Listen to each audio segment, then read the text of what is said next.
창세기 38장. 그 후에 유다가 자기 형제들로부터 떠나 내려가서 아둘람 사람 히라와 가까이 아니라. 유다가 거기서 가나안 사람 수아라 하는 자의 딸을 보고 그를 데리고 동침하니 그가 임신하여 아들을 낳음에 유다가 그의 이름을 엘이라 하니라. 그가 다시 임신하여 아들을 낳고 그의 이름을 오난이라 하고 그가 또다시 아들을 낳고 그의 이름을 셀라라 하니라. 그가 셀라를 낳을 때 유다는 거십에 있었더라. 유다가 장자 엘을 위하여 아내를 데려오니 그의 이름은 다말이더라. 유다의 장자 엘이 여호와가 보시기에 악함으로 여호와께서 그를 죽이신지라. 유다가 오난에게 이르되 내 형수에게로 들어가서 남편의 아우된 본분을 행하여 내 형을 위하여 씨가 있게 하라. 오난이 그 씨가 자기 것이 되지 않을 줄 알므로 형수에게 들어갔을 때 그의 형에게 씨를 주지 아니하려고 땅에 설정하매 그 일이 여호와가 보시기에 악함으로 여호와께서 그도 죽이시니 유다가 그의 며느리 다말에게 이르되 수절하고 내 아버지 집에 있어 내 아들 셀라가 장성하기를 기다리라 하니 셀라도 그의 형들같이 죽을까 염려함이라. 다말이 가서 그의 아버지 집에 있으니라. 얼마 후에 유다의 아내 수아의 딸이 죽은지라. 유다가 위로를 받은 후에 그의 친구 아둘람 사람 히라와 함께 딥나로 올라가서 자기의 양털 깎는 자에게 이르렀더니 어떤 사람이 다말에게 말하되 내 시아버지가 자기의 양털을 깎으려고 딥나에 올라왔다 한지라. 그가 그 과부의 이복을 벗고 너울로 얼굴을 가리고 몸을 휩싸고 딥나 길 곁 에나임 문에 앉으니 이는 셀라가 장성함을 보았어도 자기를 그의 아내로 주지 않음으로 말미암음이라. 그가 얼굴을 가리었으므로 유다가 그를 보고 창녀로 여겨 길 곁으로 그에게 나아가 이르되 청하건대 나로 내게 들어가게 하라 하니 그의 며느리인 줄을 알지 못하였음이라. 그가 이르되 당신이 무엇을 주고 내게 들어오려느냐? 유다가 이르되 내가 내 떼에서 염소 새끼를 주리라. 그가 이르되 당신이 그것을 줄 때까지 담보물을 주겠느냐? 유다가 이르되 무슨 담보물을 내게 주랴? 그가 이르되 당신의 도장과 그 끈과 당신의 손에 있는 지팡이로 하라. 유다가 그것들을 그에게 주고 그에게로 들어갔더니 그가 유다로 말미암아 임신하였더라. 그가 일어나 떠나가서 그 너울을 벗고 과부의 의복을 도로 입으니라. 유다가 그 친구 아둘람 사람의 손에 부탁하여 염소 새끼를 보내고 그 여인의 손에서 담보물을 찾으려 하였으나 그가 그 여인을 찾지 못한지라. 그가 그곳 사람에게 물어 이르되 길곁 에나임에 있던 창녀가 어디 있느냐? 그들이 이르되 여기는 창녀가 없느니라. 그가 유다에게로 돌아와 이르되 내가 그를 찾지 못하였고 그곳 사람도 이르기를 거기에는 창녀가 없다 하더이다 하더라. 유다가 이르되 그로 그것을 가지게 두라. 우리가 부끄러움을 당할까 하노라. 내가 이 염소 새끼를 보냈으나 그대가 그를 찾지 못하였느니라.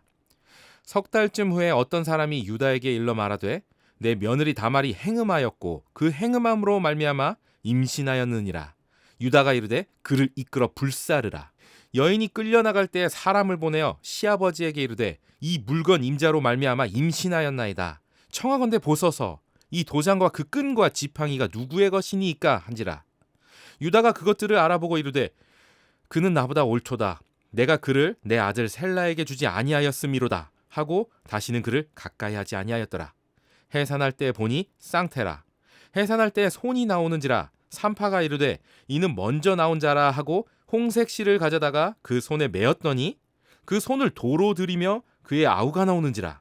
산파가 이르되 내가 어찌하여 터뜨리고 나오느냐 하였으므로 그 이름을 베레스라 불렀고 그의 형 곧 손에 홍색 실 있는 자가 뒤에 나오니 그의 이름을 세라라 불렀더라. 나에게 실망한 자에게 주시는 은혜예요. 그것을 한번 보도록 하겠습니다. 요셉과 함께 야곱의 그 장자로서의 그 역할을 하는 사람이 유다예요. 그래서 오늘은 이제 야곱의 또 다른 장자, 레아의 아들인 유다 이야기입니다.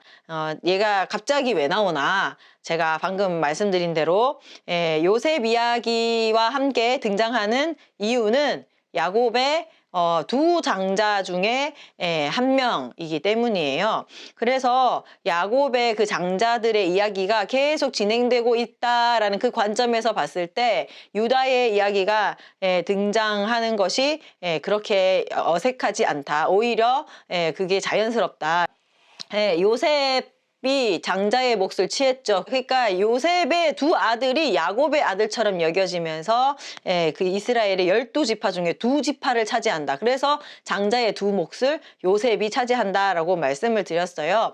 그럼 유다는 어떤 장자의 명분을 얻게 되냐? 그에게는 그 후손을 통하여서 왕의 지위가 계속해서 계승될 것이다. 다윗 왕이 그를 통하여서 나오게 되고 예수 그리스도께서 결국에는 유다 지파를 통하여서 오시게 되는 것입니다. 그래서 이스라엘의 역사를 우리가 쭉 보면 누가 더 이스라엘을 이끌 장자로서의 역할을 감당할 것인가 하는 그 두 지파 간의 힘겨루기 같은 그런 것들이 이스라엘 역사에 나타나게 됩니다. 그래서 이스라엘이 두 나라로 갈라지게 되잖아요. 그래서 남유다는 유다 지파가 중심이 되어서 왕국을 이룬 나라이고 북이스라엘은 에브라임 지파, 에브라임 지파가 중심이 되어서 그 나라를 이룬 나라가 바로 이스라엘이라는 나라입니다. 그 두 나라가 이게 요셉 지파와 유다 지파가 계속해서 어떤 그 힘겨루기를 하고 대결을 하는 그런 구도가 이스라엘 역사에 나타나게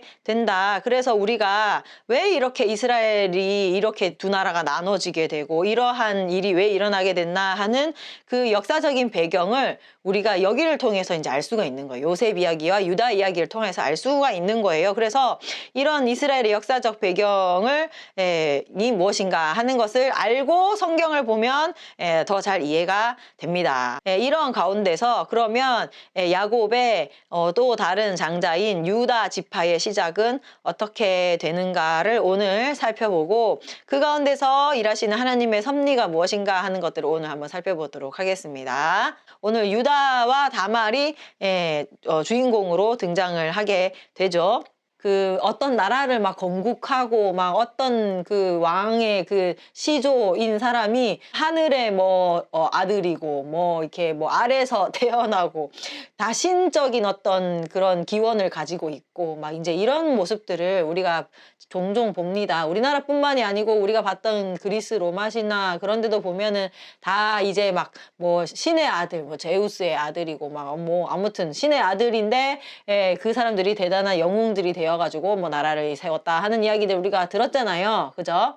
그러니까 굉장히 막 화려하고 대단한 사람들이 막 나라를 세우고 막 이제 이런 모습들을 우리는 이야기를 들을 수 있는데 오늘 어떻게 보면 이스라엘의 왕의 그 계보의 시조인 유다 그러면 좀 대단한 사람이 일 것이다 라고 우리는 생각하잖아요. 근데 그렇지 못하다. 그러면 하다못해 요셉 정도는 되어야 되지 않을까. 그죠? 이 유다는 너무나도 그 기대에 훨씬 못 미치는 그 어떤 수치스럽고 굉장히 부끄러운 그런 이야기가 여기에 기록이 되어 있다. 무슨 이야기예요?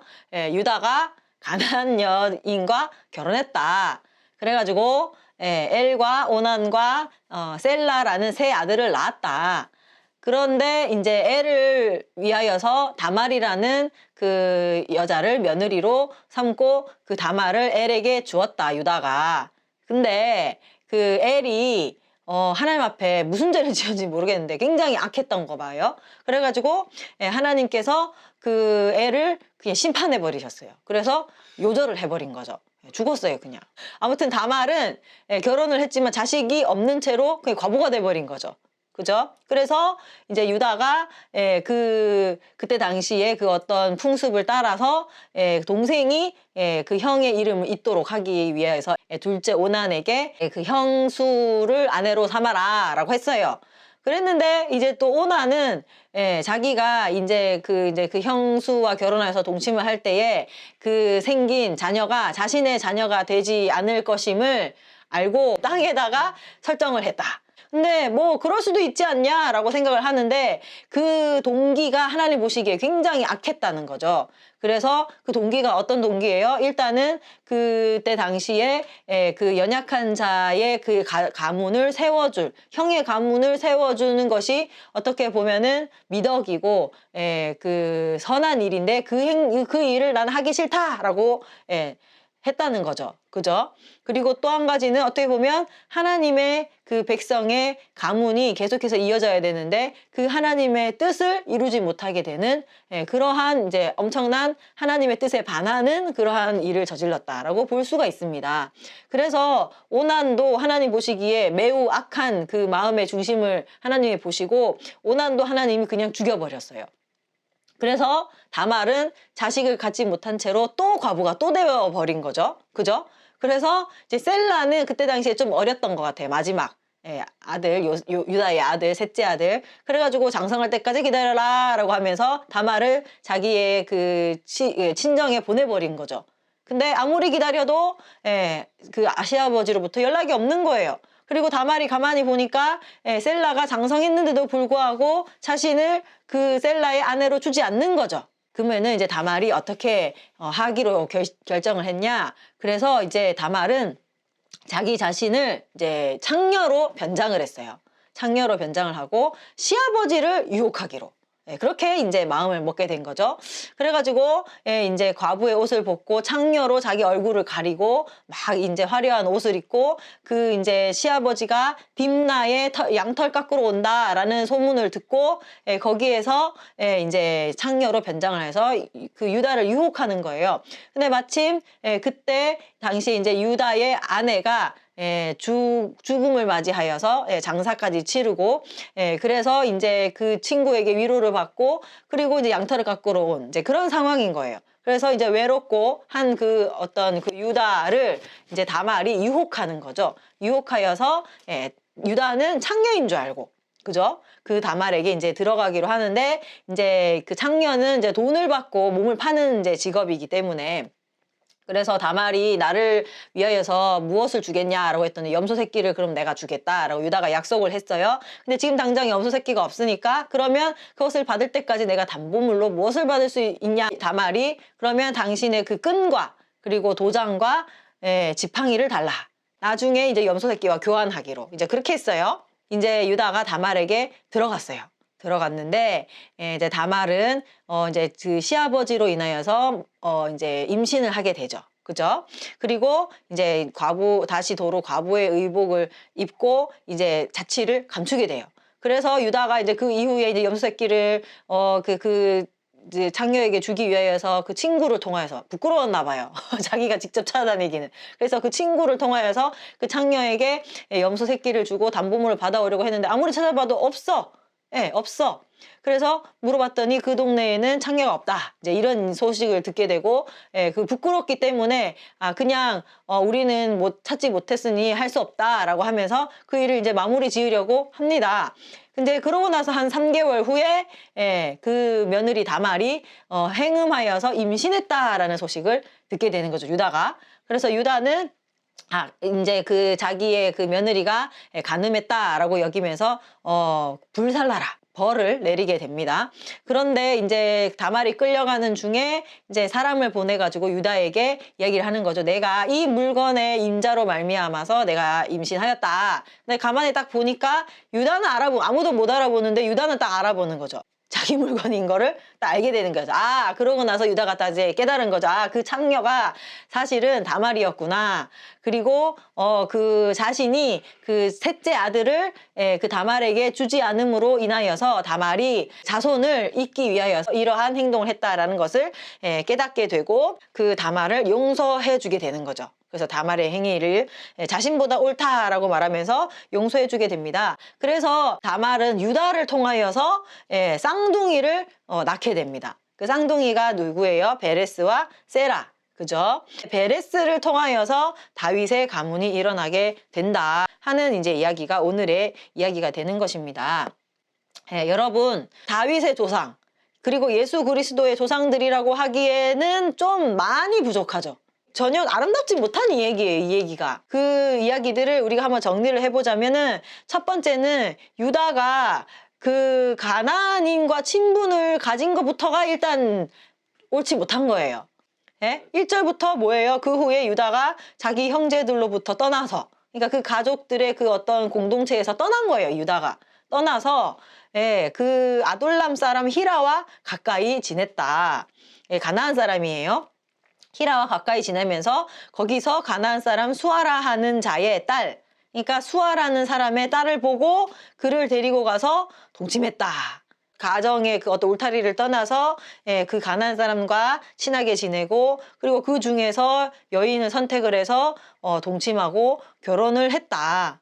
아브라함과 이삭이 두려워했던 그 일을 유다가 하게 된 거예요. 아브라함의 그 가문과 가나안 족속이 이렇게 섞이는 것을 조상들은 원하지 않았는데 결국에는 유다가 그런 한 일들을 아무렇지도 않게 하게 되었다. 그러면서 이 가나안 땅에서 살면서 이제 그 가나안 사람과의 혼합이 본격화가 되었다. 근데 사실은 여기 살다 보면은 그런 일이 없을 수가 없다. 계속 살다 보면, 그죠?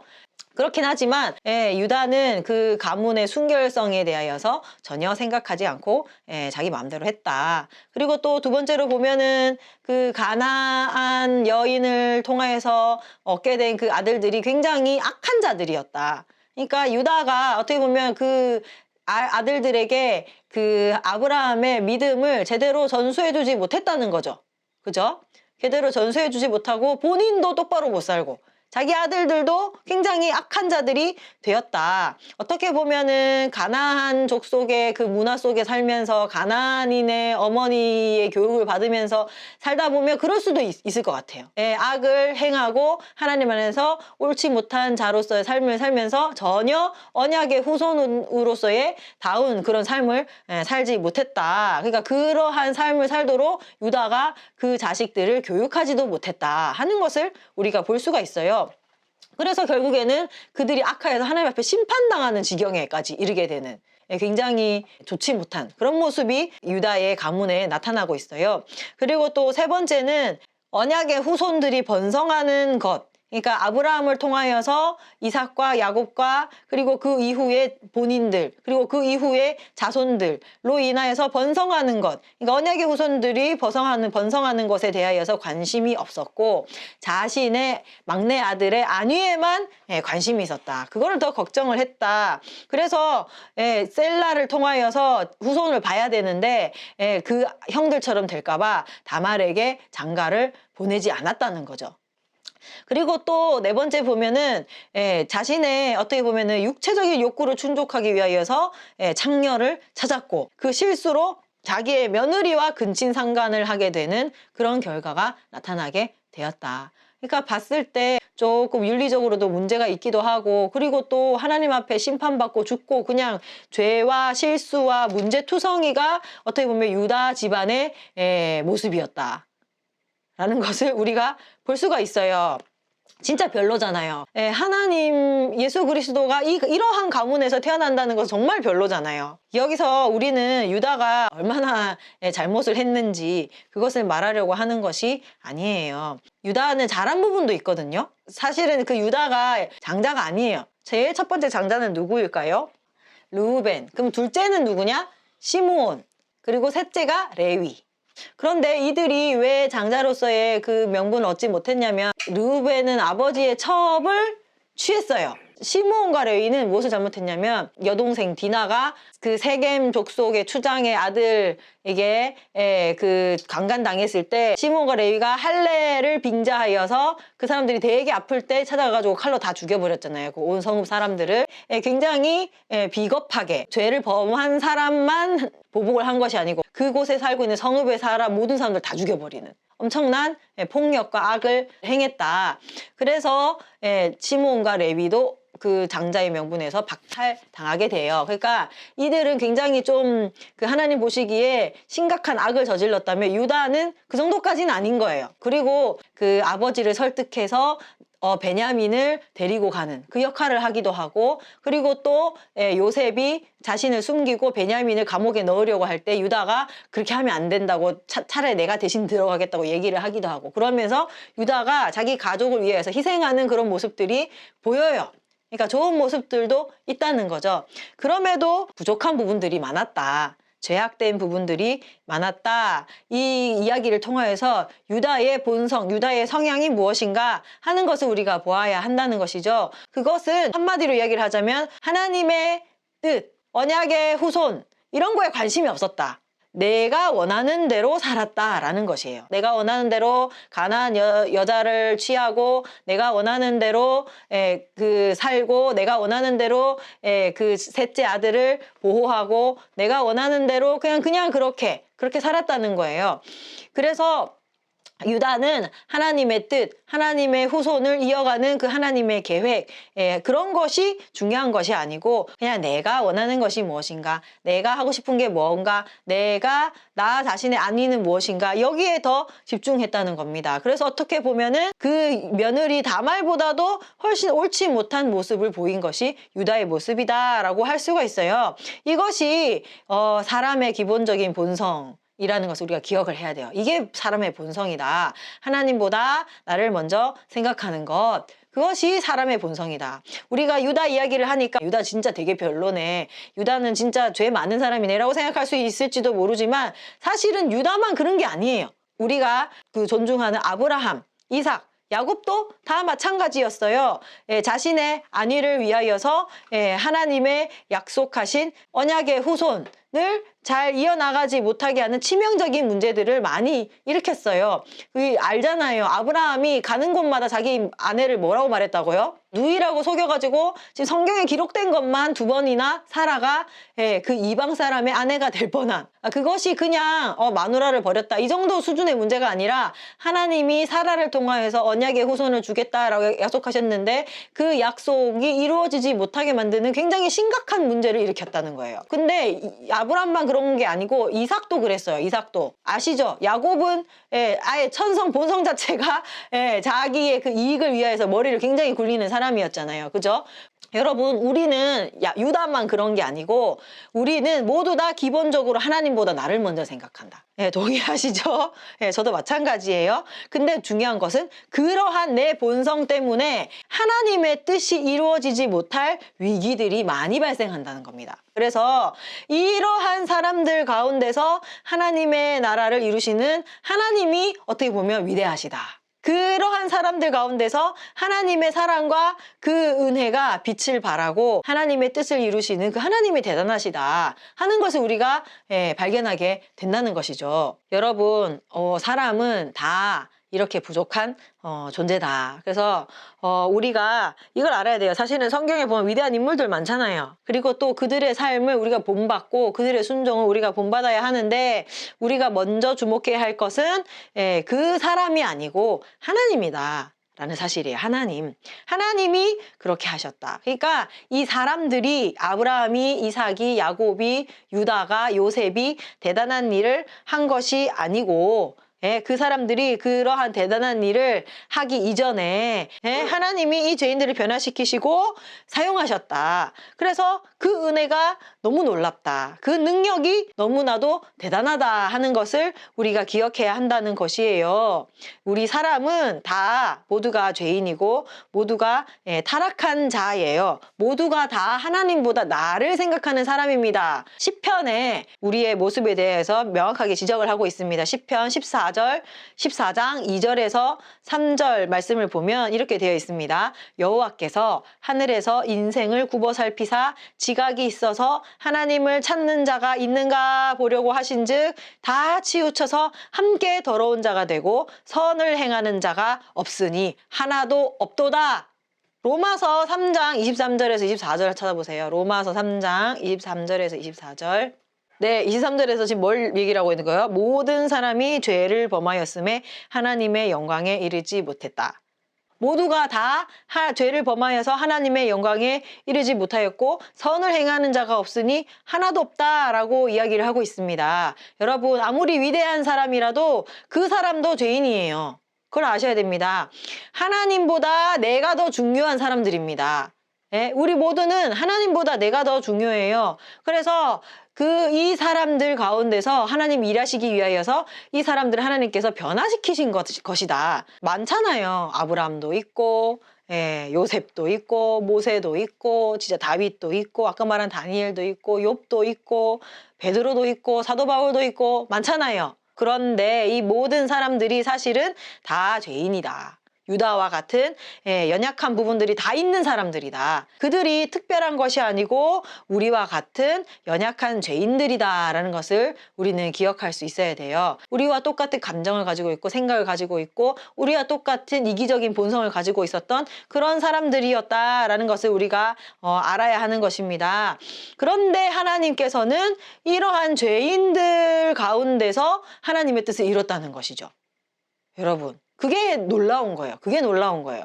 여러분, 죄인들이 어떻게 하나님의 뜻을 이룹니까? 불가능합니다. 절대 하나님의 뜻을 이룰 수가 없어요. 이런 유다의 모습 같은 사람들끼리 모여서 하나님의 뜻을 이룰 수가 없어요. 근데 하나님께서 놀랍게도 그들 가운데서 하나님의 뜻을 이루시고 또 그들을 사용하셨다라는 것이에요. 그래서 하나님께서는 이 죄인들과 함께 하시고 그리고 그들 가운데 계시면서 하나님의 뜻을 이루셨고 하나님은 그렇게 하기를 원하신다라는 것입니다. 여러분, 하나님이 우리 없이 하나님 혼자서 하나님의 뜻을 이루면 얼마나 더 편하겠습니까? 그죠? 그런데 우리 같은 죄인들을 하나님께서 부르셔서 그들을 변화시키시고 그들을 사용하시고 그들 가운데 함께 계시면서 그들 가운데서 그 죄인들 가운데서 하나님의 뜻을 이루셨다. 굉장히 리스크가 큰 어떤 상황 가운데서 하나님은 그 하나님의 뜻을 이루시고 그렇게 하시기를 원하신다. 그것이 바로 하나님의 마음이라는 것입니다. 하나님께서는 이런 죄인들 가운데서 하나님의 뜻을 이루기 위하여서 놀라운 하나님의 은혜를 우리에게 베풀어 주신다. 우리는 거기에 먼저 주목할 필요가 있다. 그 사람이 어떤 일을 행했나 하는 것보다도 그 사람 가운데서 하나님께서 어떤 역사를 베푸셨고 어떤 은혜를 주셨고 어떤 사랑을 주셨나 하는 것을 우리가 먼저 살펴볼 필요가 있다라는 것입니다. 왜냐하면 그것이 없이는 이 죄인들이 하나님의 뜻을 결코 이룰 수가 없기 때문이에요. 그래서 하나님께서는 어떻게 보면 이 유다의 어떤 행실, 유다가 의로워서 유다가 정말 하나님 보시기에 선해서 선택하신 것이 아니고 은혜로 유다를 선택하셨다. 그래서 은혜로 유다를 왕의 계보로 선택을 하셨습니다. 유다는 오히려 어리석게 행동하면서 하나님의 계획이 무산될 그런 위기들을 만들어냈죠. 그러나 하나님께서 그 선하신 은혜로 그 위기를 넘어가게 하시고 하나님의 뜻이 계속해서 이루어지도록 하시는 것입니다. 그러니까 어떻게 보면 유다가 이 가운데서 기여한 바가 거의 없다. 자기가 그 다윗의 조상이 되고 예수님의 조상이 되는데 별로 기여한 바가 거의 없다. 여러분, 우리는 하나님의 백성으로 하나님의 나라를 위하여서 삽니다. 나는 하나님을 사랑하고 하나님의 나라를 위하여서 헌신합니다. 라고 이야기를 합니다. 그런데 실제로는 우리가 하나님의 백성이 될 자격이 없을 뿐더러 하나님의 나라를 회방하는 실수를 수없이 저지르는 죄인이다라는 사실을 기억하셔야 돼요. 딱히 사실은 우리가 별로 하는 것이 없다. 우리는 정말 하나님의 나라와 의를 위해서 살아요 라고 하지만 실제로는 우리는 죄인이고 우리의 본성은 나를 향해 있기 때문에 우리는 정말로 하나님의 그 나라를 위하여서 그렇게 이렇게 대단한 일을 할 수 없는 존재다. 오히려 실수하고 회방하고 수없는 문제를 일으키는 죄인이다 라는 것입니다.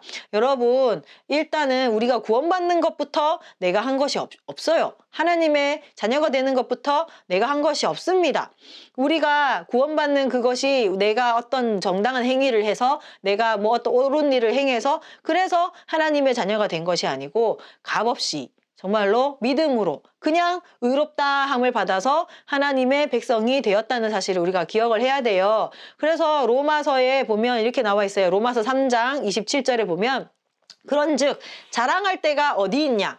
자랑할 데가 없다. 있을 수 없느니라 무슨 법으로나 행위로가 아니라 오직 믿음의 법으로니라 라고 이야기를 하고 있어요. 그러니까 사실은 우리가 정말 하나님의 나라를 위해서 뭔가를 해요. 난 하나님의 백성으로서 이렇게 살아요 라고 하지만 실제로는 우리가 하나님의 백성이 되게 하기 위하여서 한 것도 아무것도 없고 그리고 또 우리가 하나님의 나라를 위하여서 살아간다 해도 우리는 실수하고 그 일을 망치는 그러한 모습이 우리의 모습이다라는 것이죠.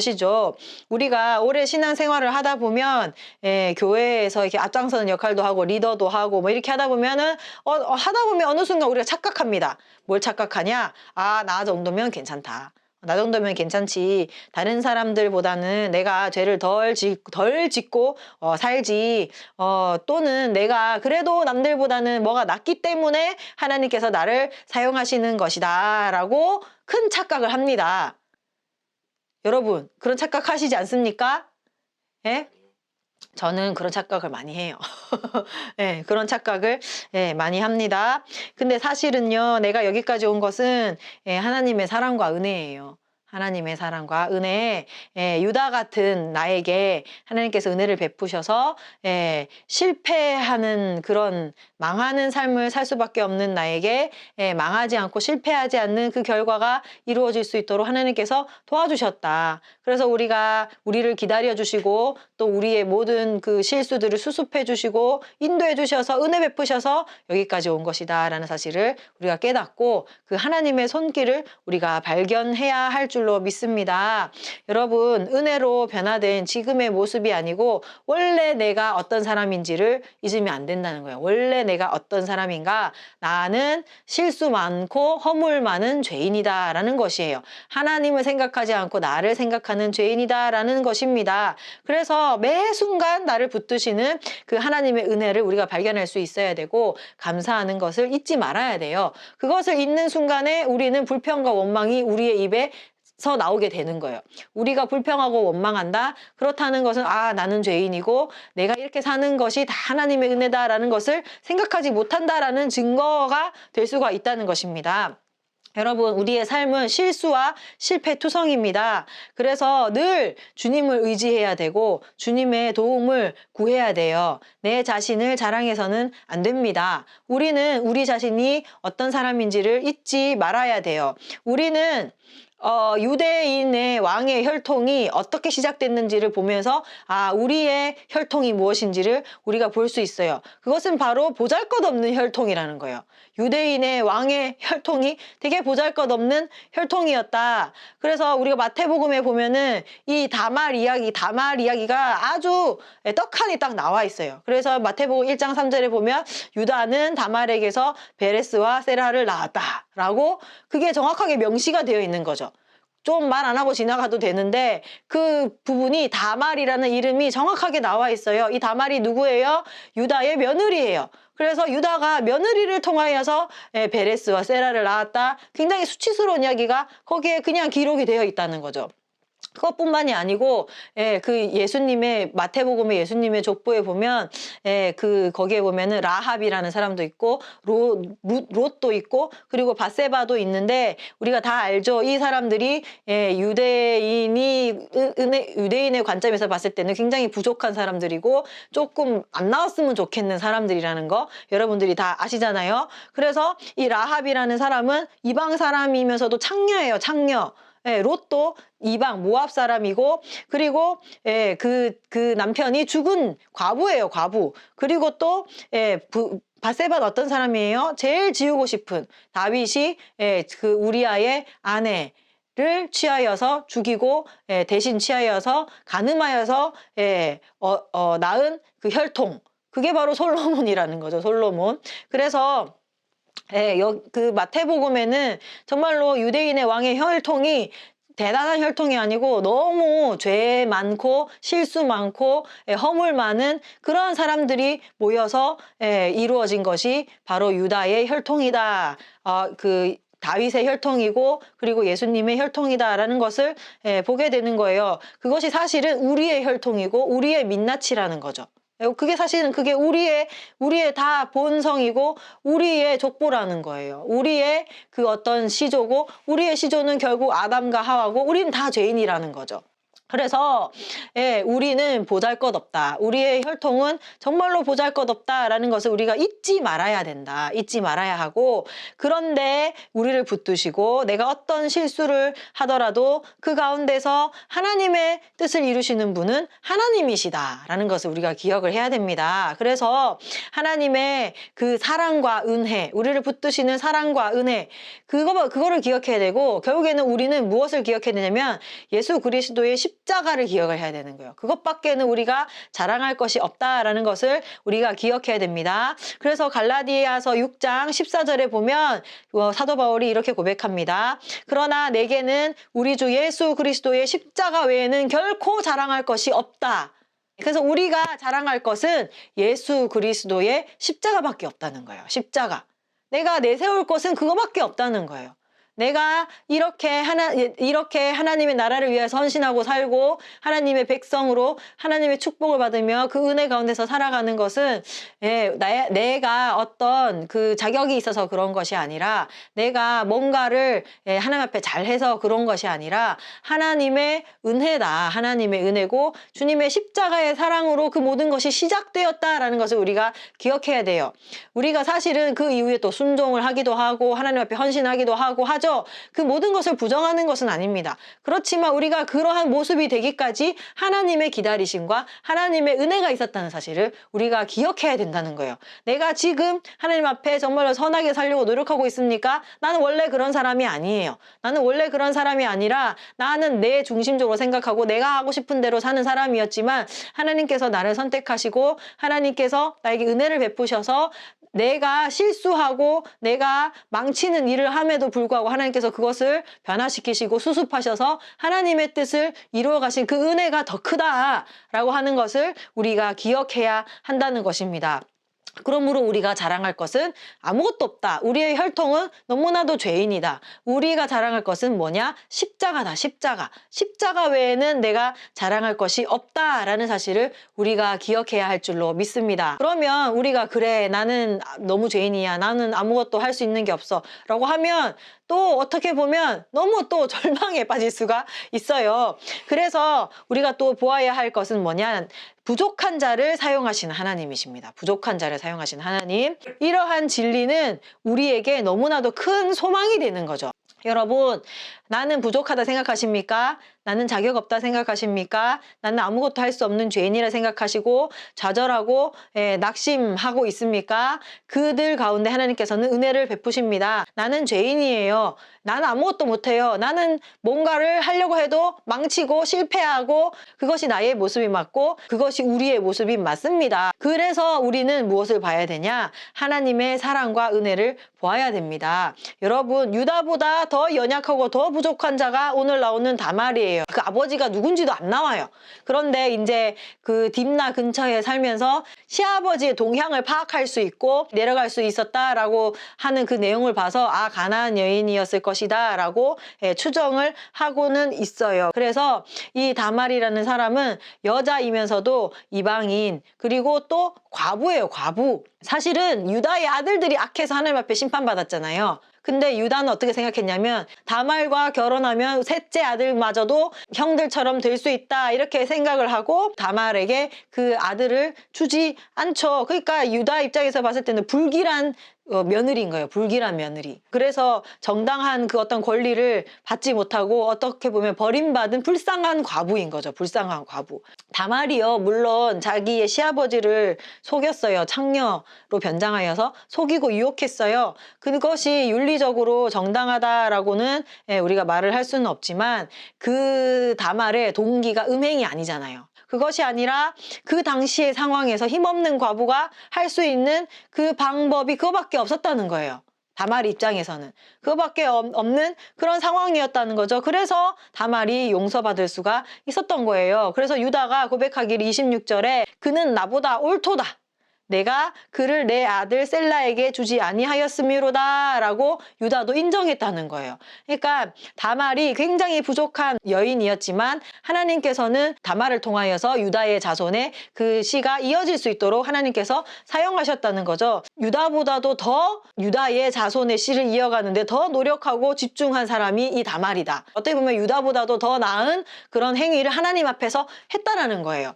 다말이 뭐 하나님의 언약의 백성인 것을 알아보고 그 축복을 얻기 위하여서 그러한 행동을 했는지는 정확하게 여기에 나와 있지는 않아요. 그렇지만 다말의 입장에서는 자신의 소망은 이것밖에 없는 거예요. 자신이 과부된 입장에서 자신이 살아갈 수 있는 살 소망은 그 유다 가문을 통하여서 씨를 얻어서 남편의 이름을 계속해서 이어가는 것, 그것이 본인이 살아갈 수 있는 살 소망이었다라고 다말이 생각을 했다는 거예요. 그래서 그것을 정말로 끝까지 붙잡고 간절한 마음으로 유다에게 나아갔어요. 그렇게 하면서 유다의 가문의 이름을 어떻게든 이어가기 위하여서 애쓰고 노력했다는 거예요.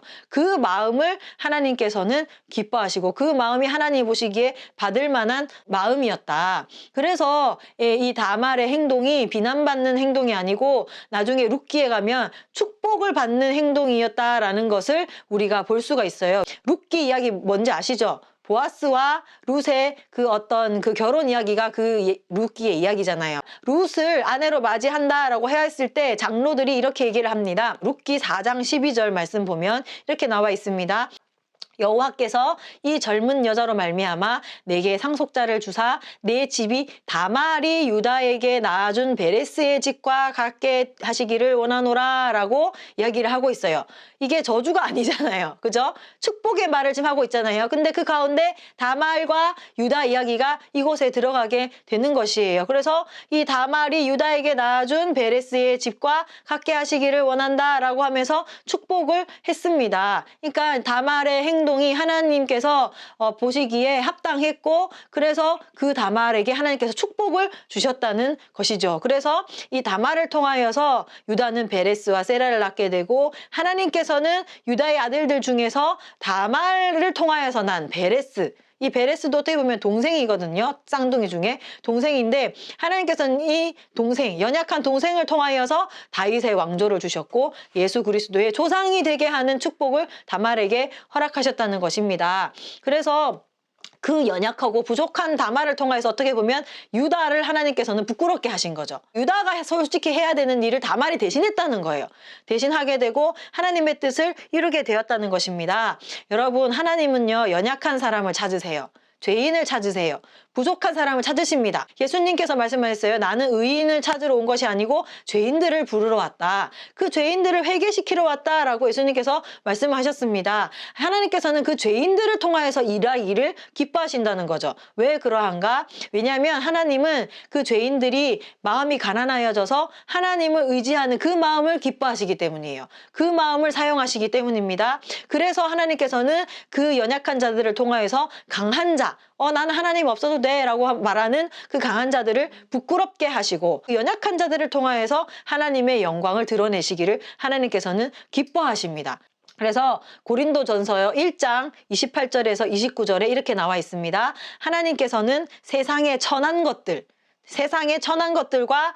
멸시받는 것들과 없는 것들을 택하사 있는 것들을 폐하려 하시나니 이는 아무 육체도 하나님 앞에서 자랑하지 못하게 하려 하심이라 라고 기록되어 있어요. 하나님의 뜻을 이루고 그 하나님의 구원을 이루는 데 있어서 하나님께서는 오히려 세상의 천한 것들, 멸시받는 것들, 없는 것들을 택하여서 있는 것들을 폐하게 하신다는 거예요. 그래서 우리는 하나님 앞에 교만해서는 안 돼요. 하나님 앞에서 교만할 때 우리는 하나님 앞에 폐함을 당하게 되는 거죠. 하나님께서는 오히려 없는 것들, 멸시받는 것들, 천한 것들을 택하셔서 하나님의 뜻을 이루셔요. 왜냐? 그렇게 함으로 인하여서 아무 육체도 하나님 앞에서 자랑하지 못하게 하려 하십니다. 라는 것입니다. 내가 정말로 아무것도 없다 생각하십니까? 나는 천하다 생각하십니까? 멸시받는다라고 생각하십니까? 그러면 기뻐하세요. 하나님께서 그런 우리들을 부르십니다. 여러분, 하나님은요, 이러한 연약한 사람을 찾으세요. 그래서 예수님이 부르신 사람들은 다 누구냐면 배움을 받지 못한 사람들, 세리, 창녀, 죄인들, 이런 사람들과 함께 했다는 것입니다. 하나님께서는 그들이 겸손하게 주님 앞에 나아올 때 그들에게 긍휼을 베푸시는 하나님이십니다. 그래서 우리가 잘 아는 이야기처럼 바리새인과 그 세리의 기도 아시잖아요. 누가복음 18장 13절에서 14절을 보면 이렇게 나와 있습니다. 세리는 멀리 서서 감히 눈을 들어 하늘을 쳐다보지도 못하고 다만 가슴을 치면서 이르되 하나님이여 나를 불쌍히 여기소서 나는 죄인이로소이다 하였느니라. 내가 너희에게 이르노니 하시니 이에 저 바리새인이 아니고 이 사람이 의롭다 하심을 받고 그의 집으로 내려갔느니라 라고 이야기를 하고 있습니다. 바리새인은 어떻게 기도했냐면 고개를 빳빳이 들고 하나님 앞에 나는 뭐 일회에 2번씩 금식 기도했고요. 나는 어떻게 했고요. 나는 이렇게 저렇게 했고요. 이런저런 헌신을 했어요. 하나님 저는 저 뒤에 기도하고 있는 저 세리보다 저는 의롭습니다. 이렇게 바리새인은 기도했습니다. 그런데 이 세리는 어떻게 기도했어요? 멀리 서서 감히 눈을 들어서 하늘을 쳐다보지도 못하고 가슴을 치면서 하나님 저를 불쌍히 여겨주세요. 나는 죄인입니다. 라고 고백했습니다. 그럴 때 하나님께서는 그 바리새인이 아니고 이 사람이 의롭다 하심을 받고 그 집으로 돌아갔다라고 이야기를 하고 있어요. 하나님께서는 정말 하나님의 긍휼을 구하고 내가 죄인인 것을 고백하고 하나님 제가 잘못했습니다. 하나님 저는 하나님 없이는 아무것도 할 수 없는 존재예요. 하나님 도와주세요 하는 그 사람을 하나님께서 도와주신다는 것입니다. 그 사람을 하나님은 사용을 하신다는 것입니다. 그 사람에게 긍휼을 베푸신다는 것입니다. 여러분 나는 소망 없다 생각하세요? 죄인이라고 생각하십니까? 부족하다고 생각하십니까? 나는 실패했다고 생각하십니까? 나는 아무것도 이루지 못했다고 생각하십니까? 여러분 저도 마찬가지예요. 저도 저를 그렇게 생각합니다. 저는 아무것도 이루지 못한 자예요. 저는 죄인이에요. 저는 하나님의 일을 한다고 하지만 실패하는 자입니다. 저는 아무것도 할 수 없는 자예요. 그럴 때 여러분 하나님은 좌절하라 라고 말씀하시지 않았어요. 그래 너 죄인이지? 그럼 너 아무것도 할 수 없어. 넌 좌절해 라고 말씀하시지 않았어요. 하나님께서는 오히려 기뻐하라. 그리고 하나님께서 그런 자들에게 은혜를 베푸신다 라고 하나님께서는 말씀하십니다. 여러분 내가 죄인이라고 생각하십니까? 기뻐하십시다. 하나님은 그런 여러분들을 찾으십니다. 그런 여러분들을 부르시고 계시는 분이 하나님이십니다. 그 하나님이 우리를 초청하시면서 나를 찾으라 라고 말씀을 하십니다. 그래서 그 연약한 자들이 하나님을 찾고 부르짖고 천국을 침노할 때 하나님께서는 그거를 기뻐하시는 거예요. 그 연약한 자들이 하나님 전 아무것도 못해요. 전 아무것도 할 수 없어요. 하나님밖에 없어요. 라고 고백하며 하나님 앞에 나아갈 때 하나님께서 그 사람들을 기뻐하시면서 그 사람들을 세워주신다는 것입니다. 여러분 유다처럼 나는 망친 인생이야 라고 생각하십니까? 난 정말 별로야. 난 정말 보잘것없어 라고 생각하십니까? 내 인생은 너무 수치스러워. 난 부끄러워 라고 생각하십니까? 여러분 그런 인생이 여러분 다말처럼 하나님을 붙잡고 하나님의 소망을 붙잡으며 하나님밖에 없어 라고 나아갈 때에 하나님께서는 우리를 도와주십니다. 아멘이십니까? 예, 유다처럼 망한 인생 다말처럼 하나님을 붙잡아라. 하나님밖에 없어요. 다말은 생각했어요. 아, 내가 저 유다 집안의 씨를 이어받지 않으면 나에게는 소망이 없겠구나 라고 생각하고 정말로 집요하게 어떻게 보면 강렬하게 그 천국을 소망하면서 유다 집안의 씨를 잇기 위하여서 노력했다는 것입니다. 그 가운데서 하나님께서는 그 다말에게 긍휼을 베푸시고 은혜를 베푸셨다는 것이에요. 여러분 내 인생은 별 볼 일 없다고 생각하십니까? 그러면 다말처럼 하나님을 붙잡으세요. 하나님의 나라를 이어가는 후손이 되지 않으면 나에게는 소망이 없겠구나 생각하면서 집요하게 하나님을 붙드십시다. 하나님께서는 우리를 도와주십니다. 하나님은 그런 사람들의 마음을 사용하시고 그 사람들에게 은혜를 베푸시고 하나님을 나타내시고 드러내십니다. 정리하자면 첫 번째는 여러분 나에게 실망하십시다. 실망하세요. 나 자신에게 실망합시다. 우리는 죄인이에요. 우리는 늘 실패합니다. 우리는 부족하고 연약해요. 하나님의 일을 생각하기보다는 늘 나 자신을 생각하고 내 이득과 내 안위를 걱정하는 사람입니다. 그것이 우리의 모습이고 우리는 늘 하나님의 뜻을 망치는 사람이에요. 그러나 하나님은 그런 우리들 가운데서 하나님의 뜻을 이루시고 우리의 연약함과 상관없이 하나님의 뜻을 이루시는 능력의 하나님이심을 고백합니다. 그것이 우리의 구원입니다. 그래서 하나님의 사랑과 은혜 없이는 우리는 아무것도 할 수 없는 존재예요. 하나님 앞에는 아무도 자랑할 수 없고 자랑할 것은 오직 예수 그리스도의 십자가밖에 없다는 것입니다. 우리가 하나님의 뜻을 이루는 삶을 산다 해도 그것은 내가 이루는 것이 아니라 하나님의 은혜로 이루게 하시는 것. 그래서 내가 하나님께 순종하고 산다 할지어도 그것은 하나님께서 은혜를 베푸셔서 내가 그렇게 변화된 것이다 라는 것을 우리가 기억하고 겸손해야 한다. 우리가 원래 어떤 존재인지를 기억해야 한다는 것입니다. 두 번째는 그래서 그런 부족한 자를 사용하시는 그 하나님의 은혜를 기억하자는 것입니다. 우리는 실패했고 연약하고 우리는 부족하다라는 그 사실을 기억을 할 때에 좌절하고 낙심할 것이 아니라 그러한 연약한 자들을 통하여서 사랑과 은혜를 베푸시고 그 연약한 자들을 사용하시는 하나님을 우리가 기억하자. 그리고 그 하나님을 우리가 더 붙들자라는 것이에요. 우리가 오히려 연약하고 부족함을 깨달을 때 하나님을 더 붙들 수가 있어요. 죄인을 부르시는 그 하나님을 우리가 기억하며 마음이 가난한 자들을 찾으시는 그 하나님을 기억하며 더 하나님 앞에 나아가야 될 줄로 믿습니다. 하나님은 그런 사람들을 통하여서 영광 받으시기를 기뻐하세요. 그래서 죄인을 부르시는 것이에요. 죄인을 부르시고 세리를 부르시고 창녀를 부르시고 우리를 부르신다라는 것입니다. 나의 부족함을 인정하고 다말과 같이 은혜를 받기 위하여서 애쓰고 노력하며 하나님을 붙잡을 때 하나님께서는 우리를 불쌍히 여기시고 우리를 도와주십니다. 그것이 하나님이 원하시는 마음이라는 것이에요. 하나님을 의지하는 죄인은 살게 될 줄로 믿습니다.